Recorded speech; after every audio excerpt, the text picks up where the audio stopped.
Assalamualaikum warahmatullahi wabarakatuh. Selamat malam, Sobat Horor Klasik dimanapun Anda berada. Semoga pada malam hari ini, Sobat Horor Klasik dalam kondisi sehat walafiat dan selalu dalam lindungan Tuhan Yang Maha Esa.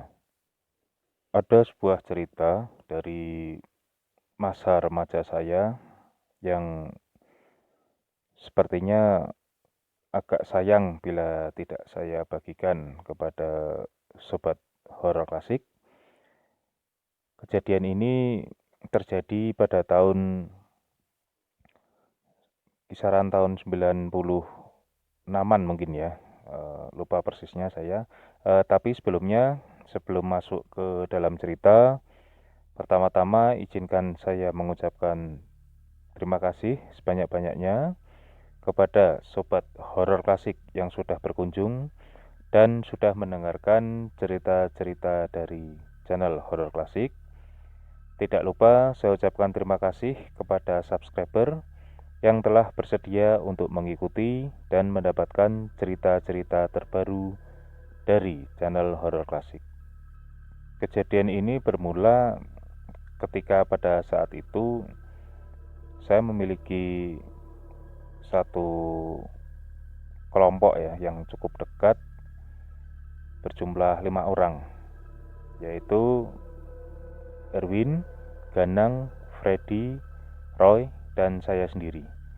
Nah, kebetulan di masa itu kami sering sekali nongkrong di rumah teman saya si Erwin, karena memang dari posisi lokasi sekaligus orang tuanya itu sangat open dengan kami-kami. Jadi memang dengan segala pertimbangan akhirnya kami menjadikan rumah si Erwin ini sebagai markas besar untuk kelompok kami. Nah, pada suatu malam kebetulan ayah si Erwin ini kan seorang kontraktor ya, yang cukup sukses pada masa itu. Kebetulan beliau ini baru saja menyelesaikan proyek dengan nilai yang cukup fantastis. Dan memang seperti kebiasaan-kebiasaan yang sudah dilakukan, setiap kali pekerjaan proyek itu selesai, beliau ini mengadakan semacam syukuran lah di rumah. Otomatis pada saat itu kami sebagai teman-teman dekat Erwin juga diminta untuk hadir di acara tersebut.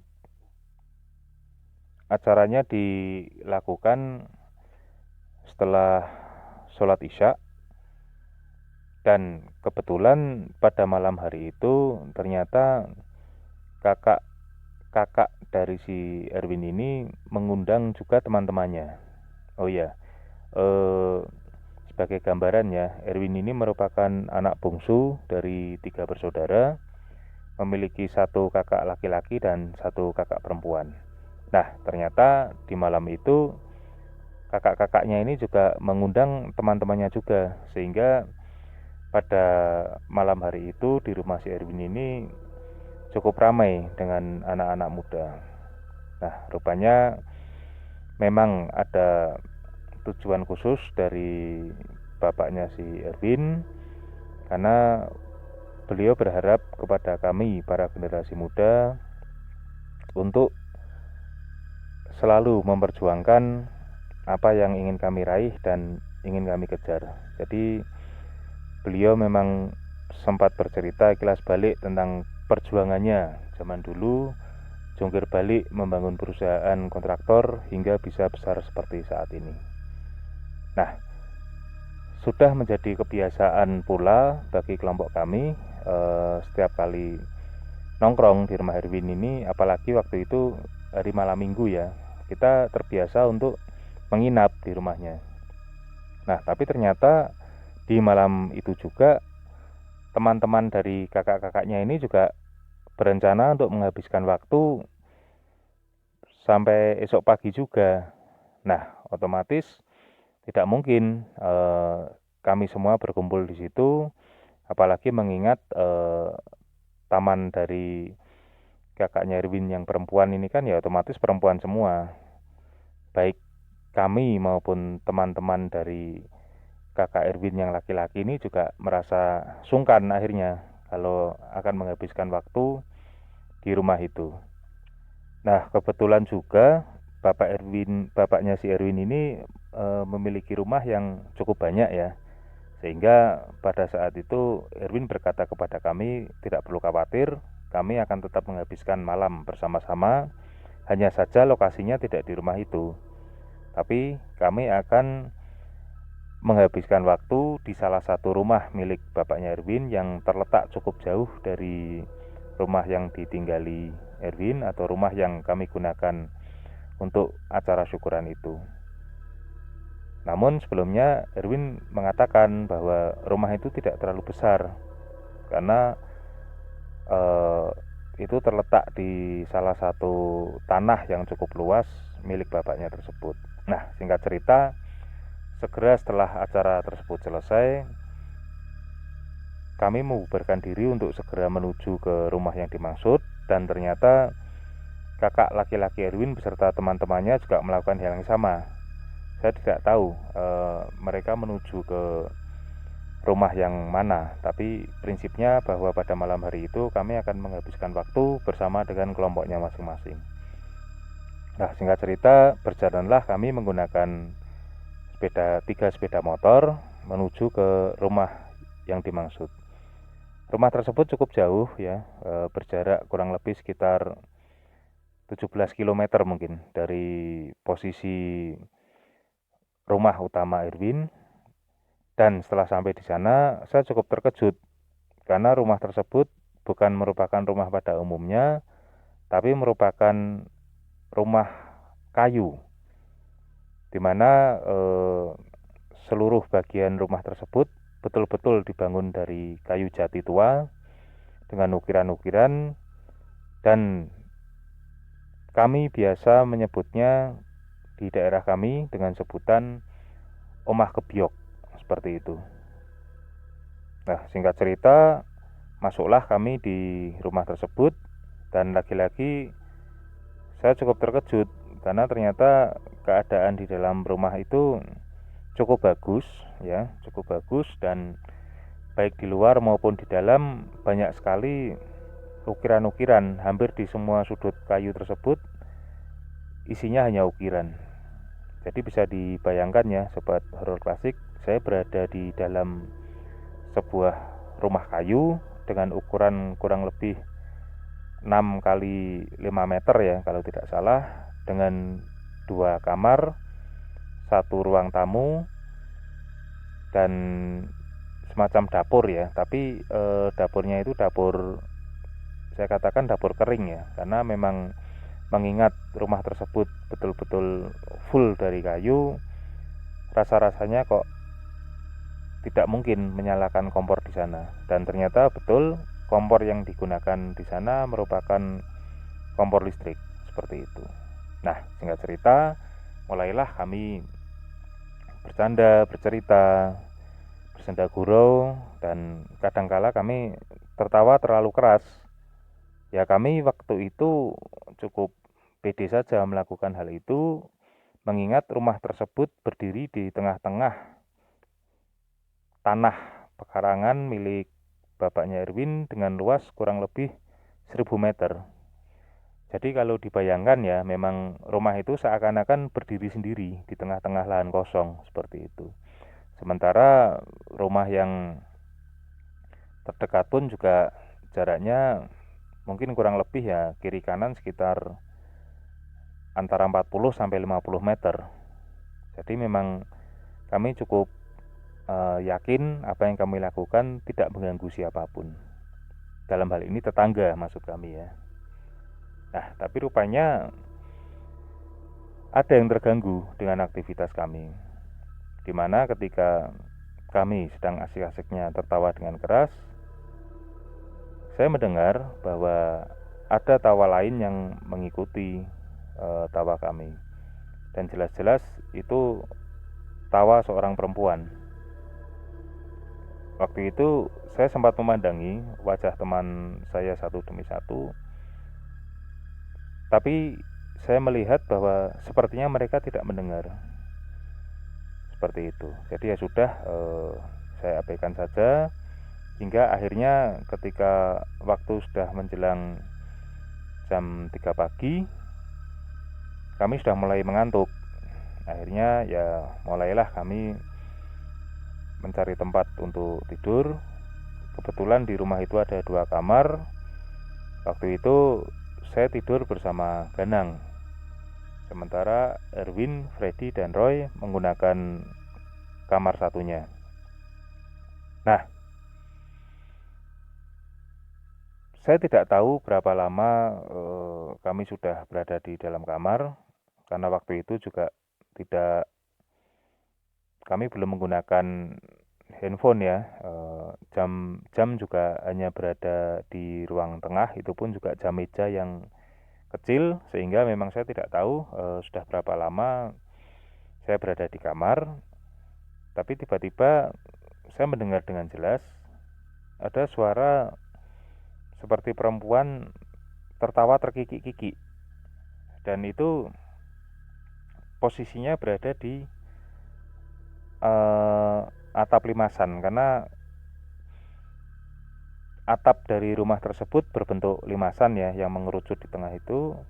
Dan pada saat itu saya yakin bahwa suara itu berada di tengah-tengah atau atap tertinggi dari rumah tersebut. Saya melirik ke arah Ganang.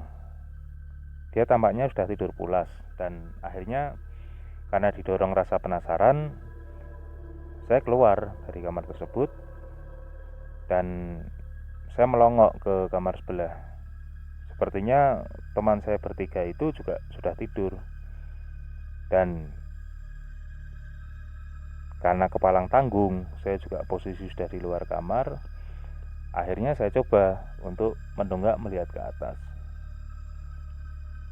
dan di situ saya bisa melihat ada sebuah kain bermotif batik ya, seperti kain jarik lah, kalau di daerah Semarang sini menyebutnya kain jarik ya. Kain jarik itu menjuntai dari atas. Kaget tentu saja saya, apa itu kan, karena perasaan tadi tidak ada kain tersebut. Ya karena cukup kaget, akhirnya saya putuskan masuk kembali ke dalam kamar. Dan waktu itu saya berusaha membangunkan teman saya si Ganang. Saya guncang-guncang tubuhnya, tapi ternyata si Ganang ini diam saja, seperti tidak bereaksi apa-apa. Ya sudah, akhirnya saya mencoba untuk meneruskan tidur, meskipun sebetulnya tanggung sekali karena sebentar lagi juga sudah subuh. Nah, tidak lama setelah saya masuk kamar, saya mendengar suara seperti apa ya, gelas dan piring yang bergerak-gerak, berdenting-denting ya, seperti gelas ditabrak-tabrakkan ke apa sih, ke apa itu, tatakan gelas itu atau ke piring ya, seperti semacam itu, lepek kita kalau nyebut di Jawa ini. Nah, saya sangat kaget. Saya pikir waktu itu tikus, dan lagi-lagi didorong rasa penasaran, akhirnya saya putuskan untuk kembali mengecek ke arah ruang tamu. Ternyata yang saya lihat adalah seorang nenek-nenek duduk di kursi ruang tamu sambil memainkan cangkir. Kopi yang tadi kita minum diangkat, diturunkan lagi ke baki atau lepek tersebut, terus menerus seperti itu.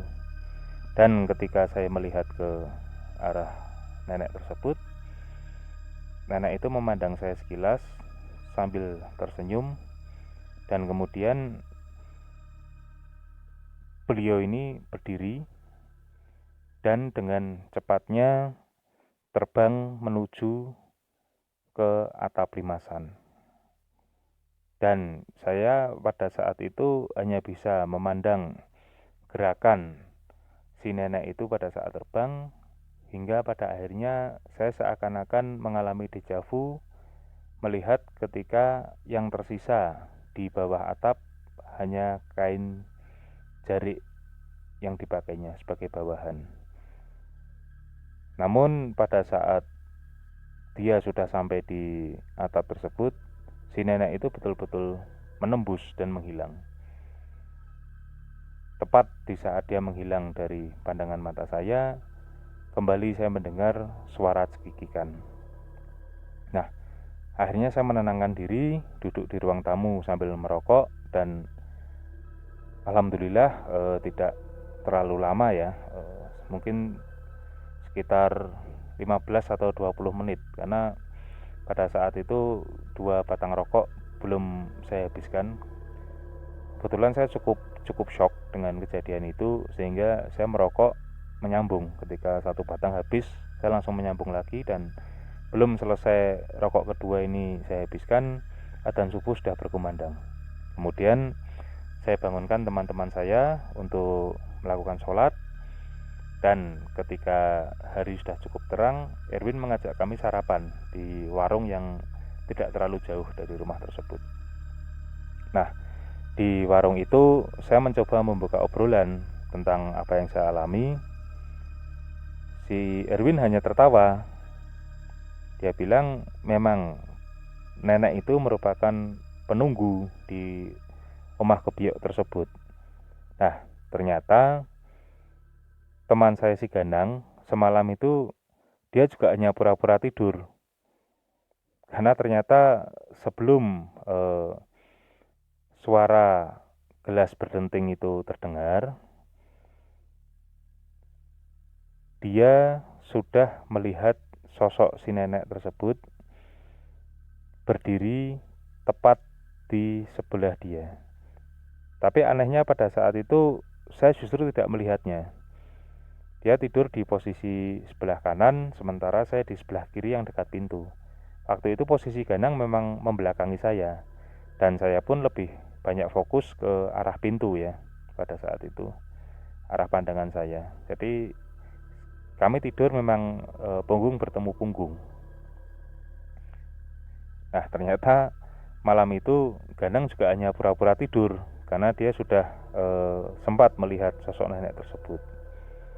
Nah, lain lagi cerita dari si Roy.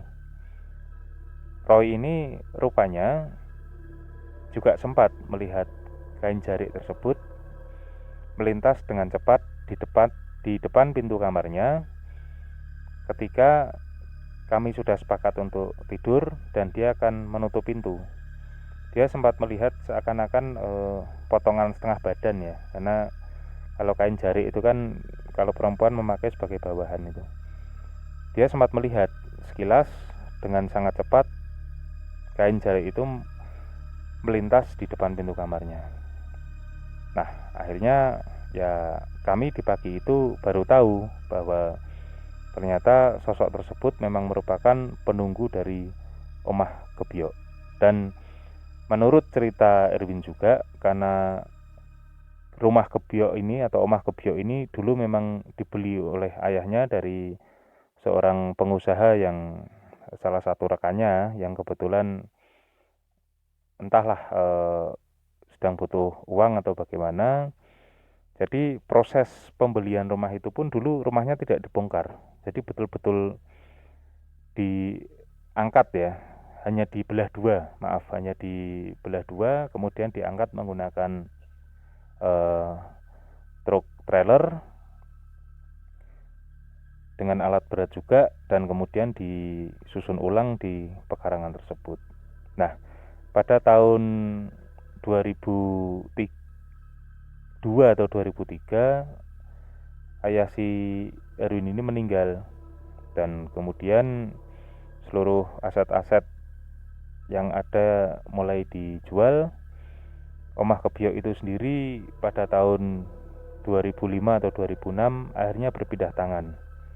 Nah, entah bagaimana cerita kelanjutan yang dialami oleh pemilik omah kebiok sekarang, wallahu alam. Tapi itulah pengalaman yang pernah kami dapatkan di omah kebiok milik bapaknya si Erwin. Nah, itu tadi sobat horor klasik, cerita yang pernah saya alami di masa muda saya. Mudah-mudahan bisa menghibur sobat horor klasik dimanapun Anda berada. Semoga kita semua selalu dalam lindungan Tuhan Yang Maha Esa. Wassalamualaikum warahmatullahi wabarakatuh.